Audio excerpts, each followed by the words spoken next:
You know that moment when your wife suddenly starts acting like she's auditioning for a reality show about toxic relationships? Well, that's exactly what happened to me 3 weeks ago. My wife decided to test my commitment to our marriage, and let me tell you, she got way more than she bargained for.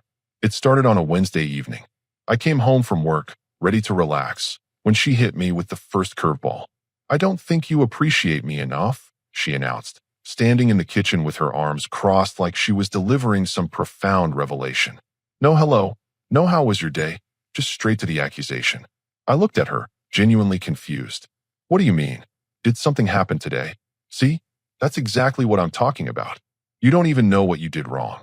She shook her head dramatically, like I'd just confirmed her worst suspicions about me. The thing is, I honestly had no idea what she was referring to.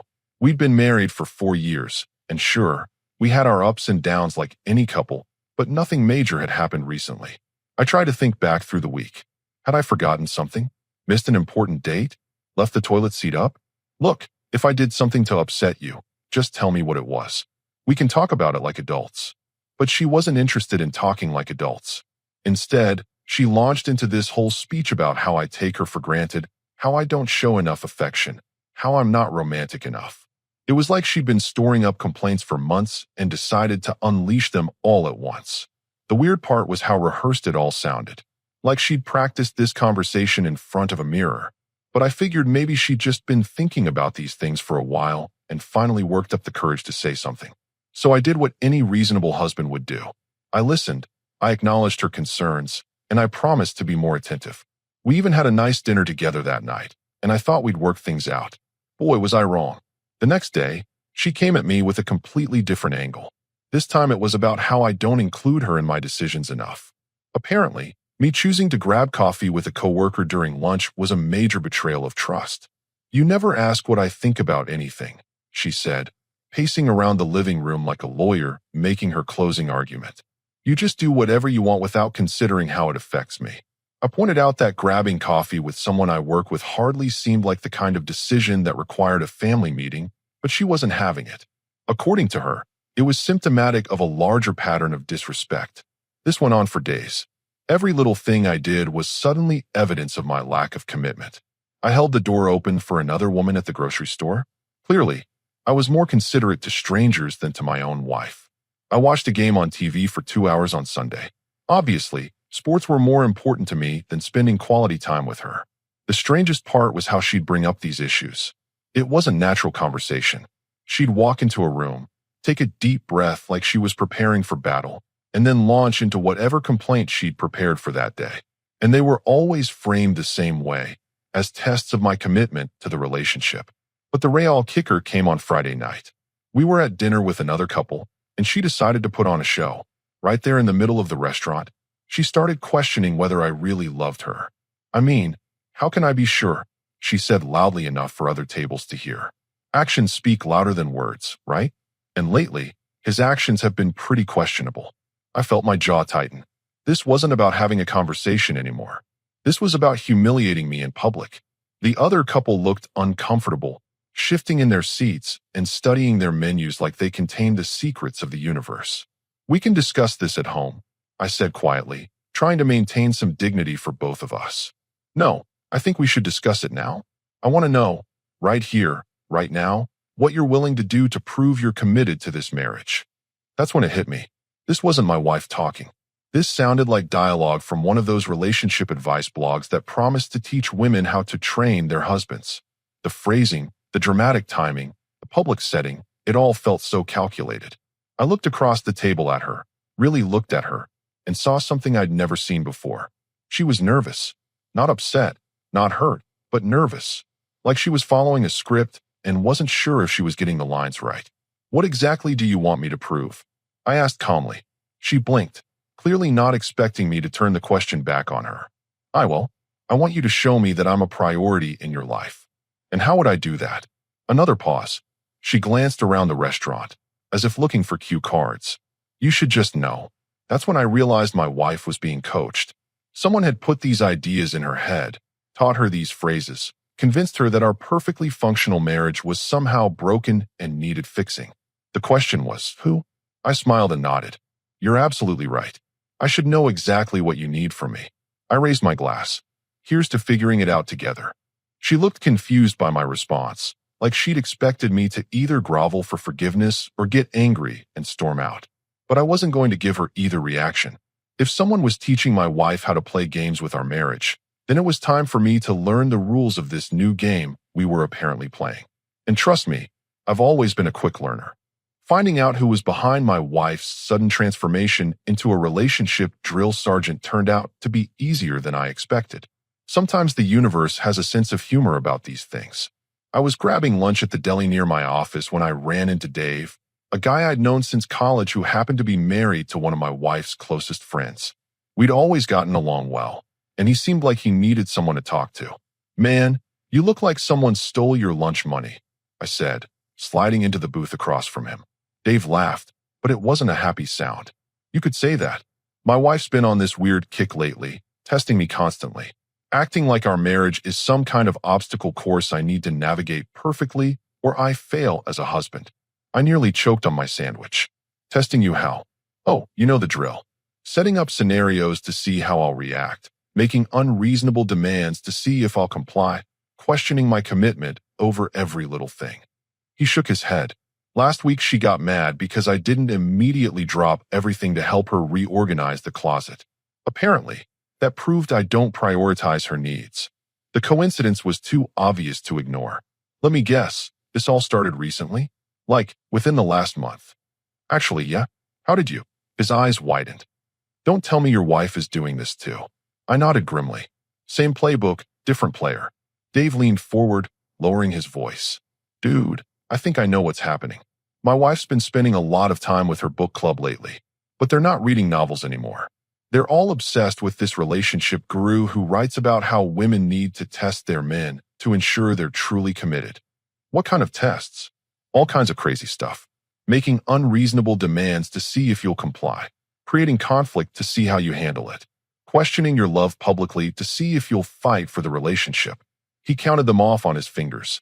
"The idea is that if a man really loves you, he'll do anything to prove it, even if what you're asking is completely ridiculous." I felt pieces clicking into place. "And if he doesn't jump through every hoop? Then obviously he's not committed enough, and you need to escalate the tests until he either proves himself or reveals his true colors." Dave rubbed his temples. "It's like they think marriage is a video game where you have to keep leveling up to prove you're worthy of the final boss." This explained everything. The rehearsed speeches, the dramatic timing, the way my wife seemed nervous when I didn't react the way she expected. She wasn't coming up with this stuff on her own. She was following instructions from some relationship expert who probably never had a successful long-term relationship in their life. "So what are you doing about it?" I asked. Dave sighed. "Honestly, I've been playing along, hoping it would run its course. But it's getting worse. Yesterday, she demanded I prove my love by canceling my weekly poker game with the guys. When I explained that I'd already committed to hosting this week, she said that proved poker was more important to me than she was. "Did you cancel?" "Of course I did. I didn't want to deal with the drama." He looked miserable. "But now she's talking about how I need to show more initiative in proving my commitment. Like canceling poker was just the entry-level test." I sat back, processing this information. So it wasn't just my wife. There was a whole group of women who'd been convinced that their marriages needed fixing through manipulation and testing. And they were all getting their strategies from the same source. "Dave, what's the name of this book club guru they're following?" "I don't remember exactly, but my wife has like 3 of her books. Something about unleashing your feminine power and commanding respect through strategic relationship management. Real pseudo-psychology nonsense, but they eat it up. And all the wives are applying these techniques at the same time. Seems like it." My wife mentioned that several of the other women were having breakthrough moments with their husbands recently. They're probably comparing notes and encouraging each other to push harder. That explained why my wife seemed so confident in her approach despite being clearly nervous about my reactions. She had a support group telling her she was doing the right thing, that this was normal and necessary for a healthy relationship. The more I thought about it, the more irritated I became, not just at my wife, but at whoever had convinced a group of women that manipulation was the key to marital happiness. These weren't relationships on the brink of divorce that needed dramatic intervention. These were normal marriages with normal problems that were being turned into battlegrounds by someone selling books and seminars. You know what the worst part is? Dave continued. I can see how it's changing her. She used to be straightforward about what she wanted. If something bothered her, she'd just tell me. Now everything has to be a test or a power play. It's like she's forgotten how to just be herself with me. I understood exactly what he meant. My wife had always been direct, sometimes brutally honest. It was one of the things I loved about her. But lately, she'd been speaking in riddles and creating drama where none existed before. So what's your plan? Dave asked. Keep jumping through hoops until she gets bored? I smiled, but it wasn't a pleasant expression. Actually, I'm thinking about conducting a few tests of my own. See how she likes being on the receiving end of this game. Dave raised an eyebrow. That sounds dangerous. Maybe. But here's the thing. These relationship experts always assume the man will either submit completely or blow up and prove he's the bad guy. They never account for a third option, which is playing the game better than they do. I finished my sandwich and stood up. Thanks for the intel, Dave. This conversation has been very enlightening. Walking back to my office, I had a lot to think about. My wife wasn't acting crazy on her own. She was following a playbook designed by someone who thought marriages were won and lost through psychological warfare. But every playbook has weaknesses, and every game has rules that can be turned against the other player. If my wife wanted to test my commitment to our marriage, that was fine. But she was about to learn that commitment works both ways, and I was very committed to showing her exactly what kind of game she'd decided to start playing. Armed with the knowledge that my wife was following a script, I decided to study her playbook by letting her run through her routine while I observed. Think of it as reconnaissance. You can't counter a strategy if you don't fully understand it first. The next test came that Saturday morning. I was making coffee when she walked into the kitchen with that familiar look of manufactured concern on her face. I've been thinking about us, she announced, settling into her chair with the dramatic pause I'd come to recognize. I don't think you really see me anymore. Here we go, I thought. What do you mean by that? When was the last time you really looked at me? Like, actually looked at me and saw me for who I am? I almost laughed. This was straight out of the Relationship Guru playbook, probably chapter 3 or 4.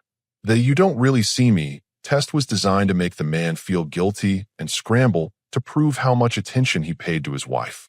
But instead of falling into the trap, I decided to play along in my own way. I set down my coffee mug and turned to face her completely.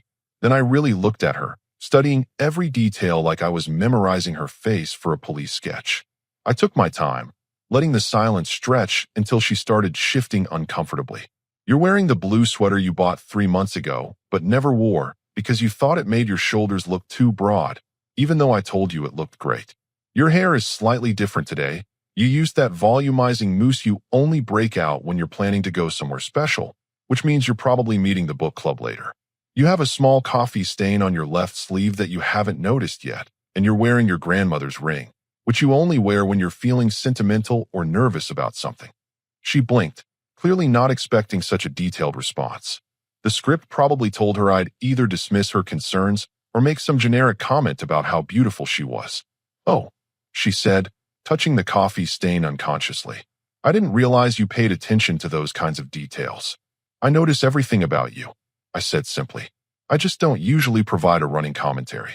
She looked confused, like she'd prepared for an argument and I'd handed her flowers instead.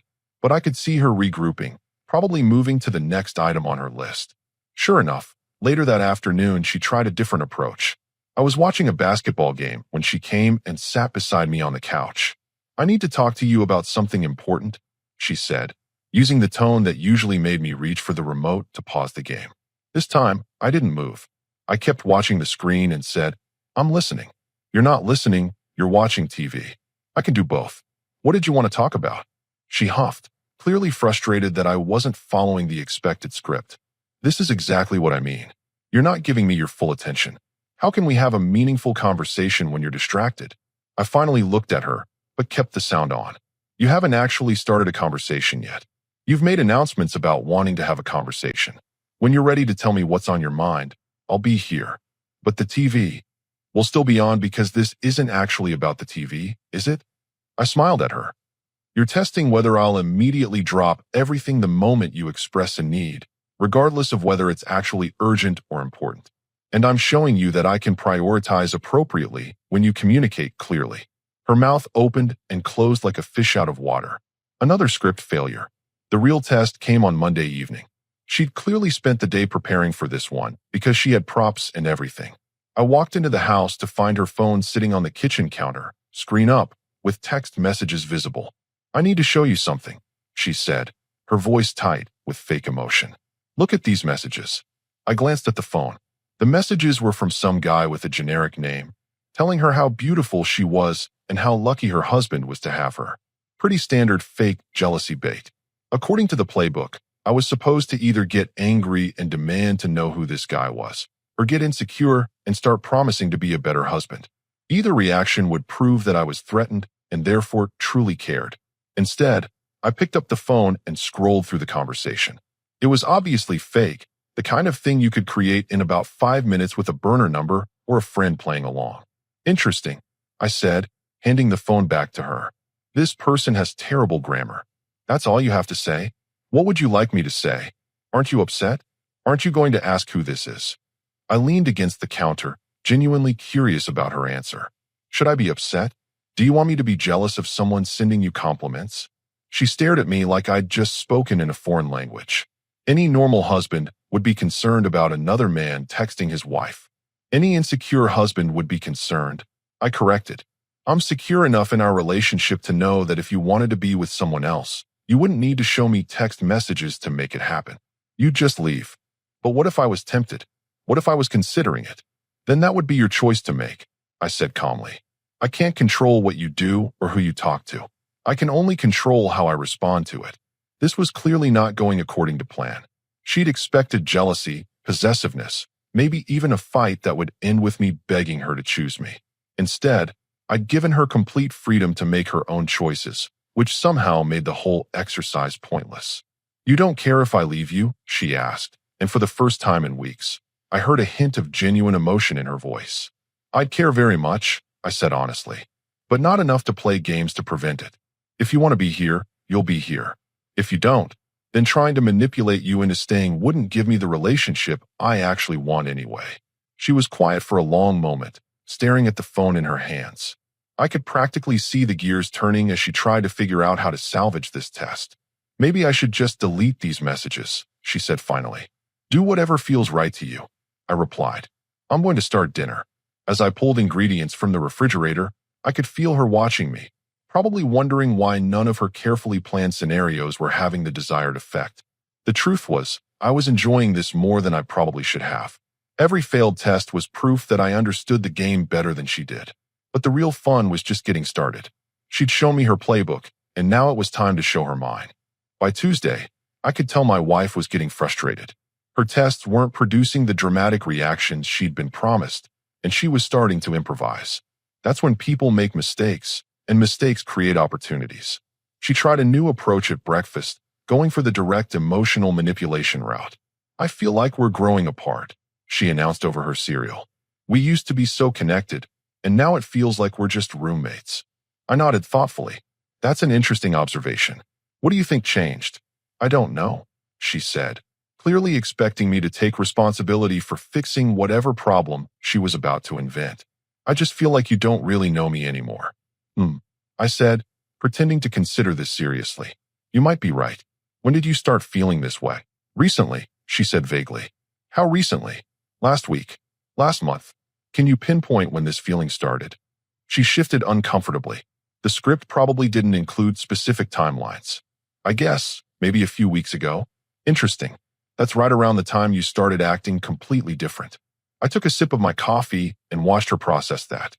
"Actually, now that you mention it, I've been having some concerns of my own." Her eyes widened slightly. "This wasn't part of the plan." "What kind of concerns?" "Well, since we're being honest about feeling disconnected, I have to say that lately you've seemed like a different person. Like you're following some kind of script instead of just being yourself with me." "I don't know what you mean." "Sure you do. The dramatic announcements, the manufactured conflicts, the way you pause before speaking like you're remembering lines. It's like you're performing our relationship instead of living it."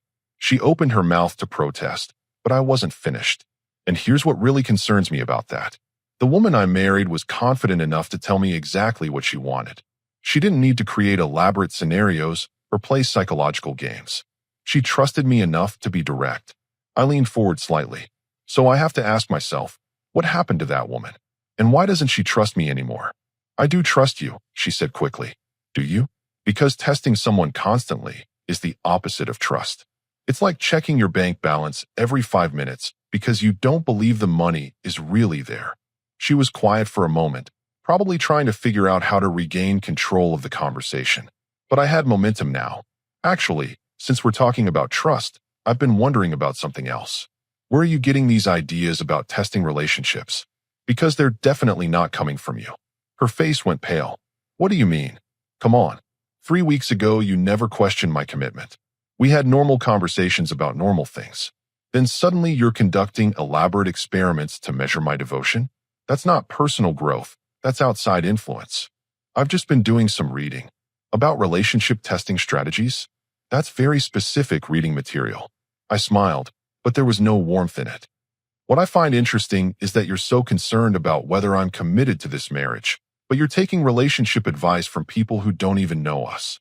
How committed does that sound? She was getting defensive now, which meant I was getting close to something important. I'm trying to improve our relationship by following instructions from strangers instead of talking to your husband. That makes perfect sense. It's not like that. Then explain it to me. Help me understand why my wife suddenly decided our 4-year marriage needed fixing by someone else's playbook. The silence stretched between us. I could see her struggling, caught between the script she'd been following and the reality of having to defend it to someone who clearly saw through it. The book club has been reading about relationship dynamics, she finally admitted. Ah, the book club. Let me guess, they're not reading romance novels anymore. We're reading about how to build stronger partnerships. By teaching women to manipulate their husbands into proving their worth? That's your idea of a stronger partnership. It's not manipulation, it's testing. Right. Because there's such a huge difference. I stood up and rinsed my coffee cup in the sink. Here's a test for you. How do you think it makes me feel to discover that instead of talking to me about any concerns you had about our relationship, you decided to experiment on me like I'm some kind of lab rat? She didn't have an answer for that. And here's another test. If the situation were reversed, if I started playing psychological games with you based on advice from some guru who told me that women need to be constantly challenged to prove their loyalty, how would you react? That's different. How is it different? Another silence. She was realizing that her playbook didn't include responses to these questions because it assumed the man would never turn the conversation around like this. Look, I said, softening my tone slightly. I understand that relationships require work and attention. If you had concerns about us, I wish you'd just told me. We could have worked on them together, like partners. Instead, you chose to treat me like a problem to be solved rather than a person to communicate with. I didn't mean it like that. Maybe not, but that's how it played out.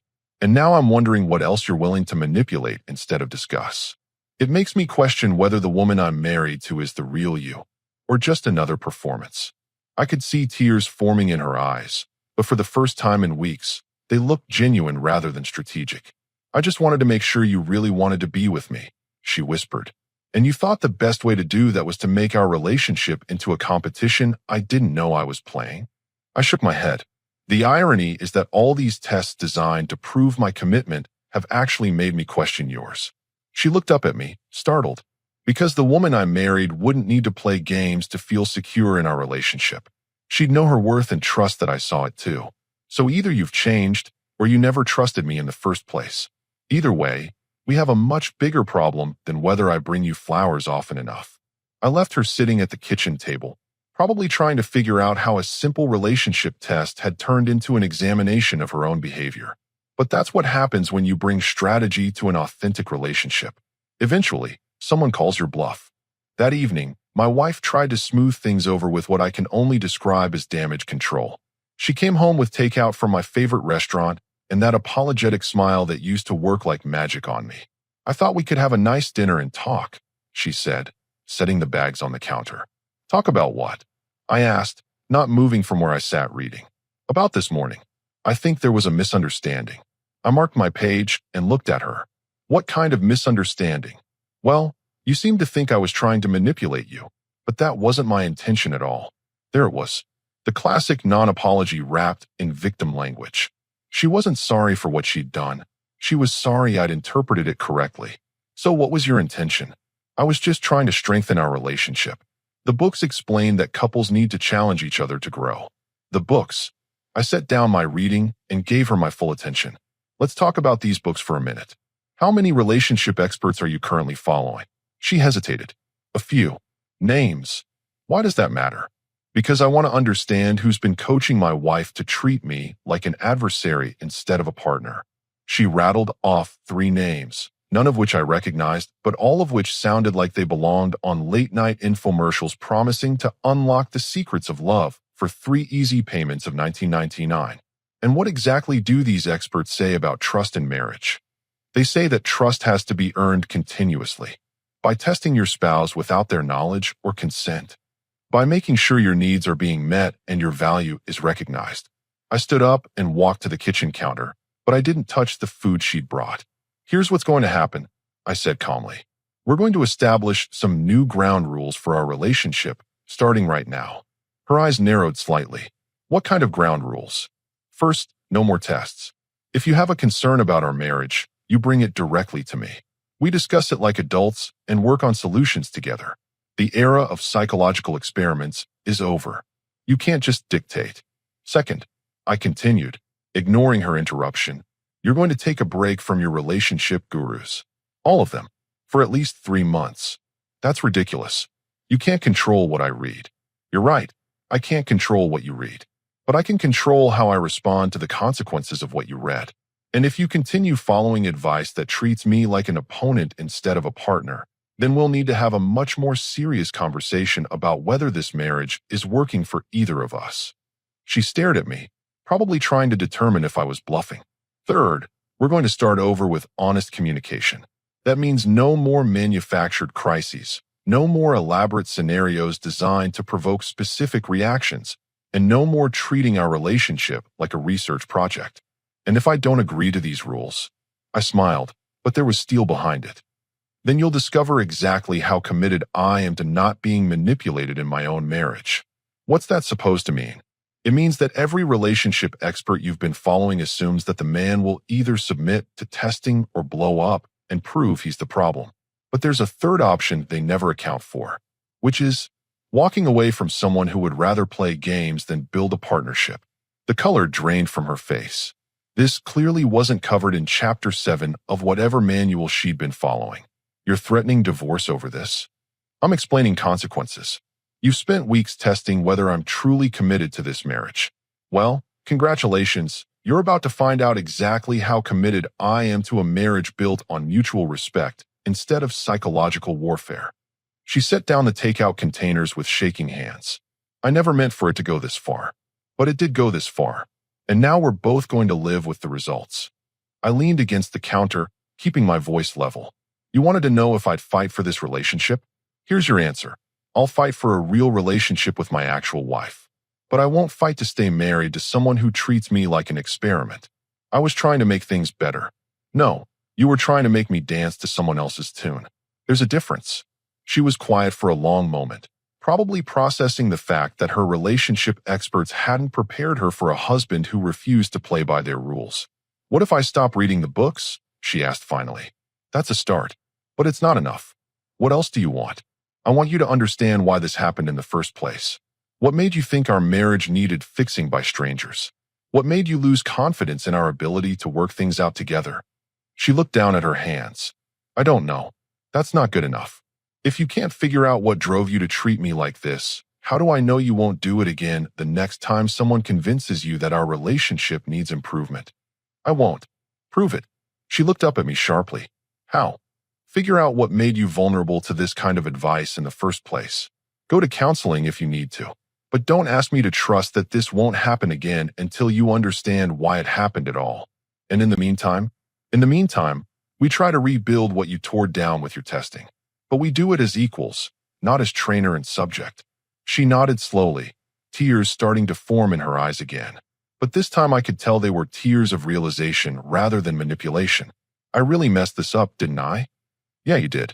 But the question now is whether you're willing to do the work to fix it. or if you'd rather keep pretending that following someone else's playbook is easier than having an actual relationship. She wiped her eyes with the back of her hand. I want to fix it. Then we start tomorrow. Tonight, I suggest you think about who you want to be in this marriage, because the woman who's been testing me for the past 3 weeks isn't someone I recognize. I picked up my book and headed for the bedroom, leaving her alone with the takeout and the wreckage of her carefully planned relationship improvement strategy. Sometimes the most loving thing you can do is refuse to participate in someone else's dysfunction, even when that someone is your wife. 2 weeks later, my wife made her choice, and it wasn't the one I'd hoped for. I came home to find her sitting at the kitchen table with one of her relationship books open beside her laptop. She looked up when I walked in, and I could see the defiance in her eyes. "I've been thinking about what you said," she began, "and I don't think you're being fair." Here we go again. The experts say that setting boundaries is healthy, but so is making sure your partner appreciates you. I shouldn't have to choose between improving myself and saving your ego. I set down my keys and looked at the book on the table. It was a new one, something about reclaiming your feminine power in relationships. So much for taking a break from the gurus. "I see you found new coaching," I said calmly. "I found better coaching. This author actually understands that both partners need to work on themselves." "And what does this particular expert suggest?" She lifted her chin defiantly. "That I shouldn't let you intimidate me into abandoning my personal growth just because you're uncomfortable with change." I almost laughed. After everything we'd been through, she was doubling down. "So your personal growth involves treating me like a test subject?" "It involves knowing my worth and not settling for less than I deserve." "And what exactly do you think you deserve?" "A husband who doesn't threaten divorce the minute I try to improve our relationship." There it was. She'd rewritten the entire story in her head. Now I was the villain trying to control her, and she was the victim standing up for herself. I walked to the closet and pulled out a suitcase. "What are you doing?" she asked, her confidence wavering slightly. "Giving you exactly what you deserve," I said, starting to pack my clothes. "A chance to find a man who'll play these games with you." "You're leaving?" "I'm giving you space to grow into whoever these books are telling you to become. Clearly, that person isn't compatible with being married to me." She stood up quickly. "You can't just leave. We're married.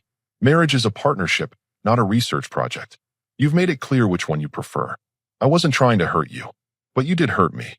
And when I explained how and why, you found new experts to tell you I was wrong." I folded another shirt and placed it in the suitcase. "That tells me everything I need to know about your priorities. Where will you go? That's not your concern anymore. You wanted to test my commitment, and now you have your answer. I'm committed to my own dignity more than I'm committed to being your experimental subject." She was crying now, but I didn't stop packing. "This isn't what I wanted." "Yes, it is. You wanted to know if I'd fight for this relationship, and I did. I fought for honesty, respect, and authentic communication. But you wanted drama and games instead. We can work this out." "No, we can't. Because you don't want to work it out. You want to win. And I'm not interested in being married to someone who sees me as an opponent." I closed the suitcase and headed for the door. "Wait," she called after me. "What about us? What about our marriage?" I turned back to look at her one last time. "You tested it to death. Congratulations, you found its breaking point." 3 months later, I heard through Dave that my ex-wife had joined a different book club, one focused on healing after relationship trauma. Apparently, none of her relationship experts had prepared her for the possibility that a man might actually mean what he said. The irony wasn't lost on me. She'd spent so much time testing whether I was committed enough to stay that she never considered whether I was strong enough to leave. Turns out, that was the only test that really mattered.